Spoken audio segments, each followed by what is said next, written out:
Nu, tad 12. B klases var teikt tikai to labāko. Ļoti labi cilvēki. Saprotoši.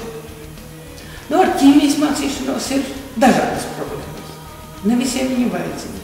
Tiem, kam vajadzīgi, tie mācās ļoti kārtīgi, nav skaudīgi, dod norakstīt.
Nu, un tie, kuri uzskata, ka viņiem nebūs vajadzīgi, tie nu mēģina, kā nu varēdami, tikt cauri tiem ķīmijas vārtiem.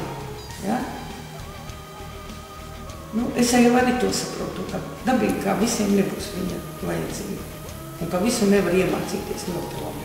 Ja? Tā es vēlu visiem veiksmi, arī tiem, kuri to ķīmiju nemācās. Ja mācās ļoti minimāli, lai viņiem vajadzēs citās vietās. Trīs gadi pagājuši. Jā, starp citu, tur ir daži audzēkļi no manas bijušās augstākās klases, sāksim probēt to. Jāsasaņas pirmā, jāsasaņas, Sigurds Šovins. Paldies. Bet, godīgi sakot, viņi visi pēkšņi, jā, Gatāts, Edgars Ludvigos, viņi pēkšņi palikuši slimi ar šīm te astu zīmēm. Jā, tā ļoti interesanti. Līdz 9. klasē viņi izdomāja, bet 9. klasē viņiem parādījušas ārpazīmes. Tas nozīmē, ka viņi mazīgi tikai piedalās ar acīm, jā, viņi ir visi atbrīvoti no sporta. Jā. Es ļoti labi atceros, kā mums gāja ar studentu praksē. Ja uznāca skolotāja, kas kādreiz mācīsies mūsu skolā, un viņa šos kursus paņēma savās rokās kā nekad vēl, jā, un līdz ar to iznāca, no malas skatoties, iznāca lielas anekdotas, protams, bet rezultāts bija fantastisks. Tie, kas uz stundām negāja, beidzot viņi sāk uz stundām iet, un, sakot, viņi, es nezinu, vai viņi pēc tam izmainījās, bet tas laiks bija ļoti skaists, kad bija studenti mums šeit ar viņiem darīja. Viņiem patika jauna, skaista skolotāja. Jā, es varētu brīdināt par teoriju. Jā. 12. B klase uz teoriju nāk, var teikt, regulāri. Viņiem ļoti patīk garīgās nodarbes, saucamais šahs un dambrete. Tur ļoti izceļās atsevišķi skolēni, kuri ir priecīgi, ka nav tikai jāvibro fiziski, bet arī garīgi jāpiedalās stundās.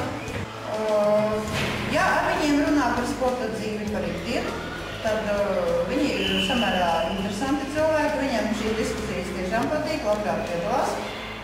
Es teikšu tā, ka viņi ir ļoti interesanti, savdabīgi, aktīvi, bet viņiem nav pieņemams skolas stundas variants. Stunda kā tāda. Kādā ziņā? Kādā ziņā, jo stunda ir sākums, stunda ir beigas un stundā ir atzīmes.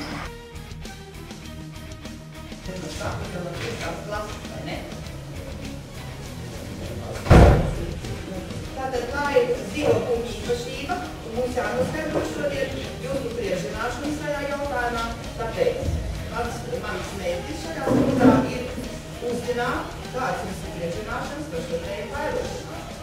Klase, es gribu, ka daudzi varu būt pārpratīs un mēģinās stāstīt vairošanās mehānismu tehnoloģiju. Spēsim vaļā pieredzi grūtnīcas un uz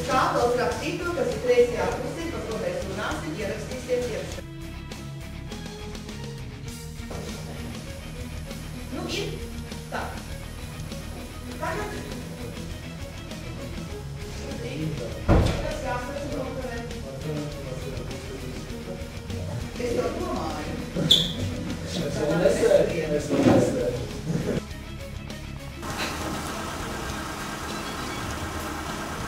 Un vispār 12. B es vēlu visu to labāko un gribētu, lai grāmata kļūst par viņu draugu vai sabiedroto.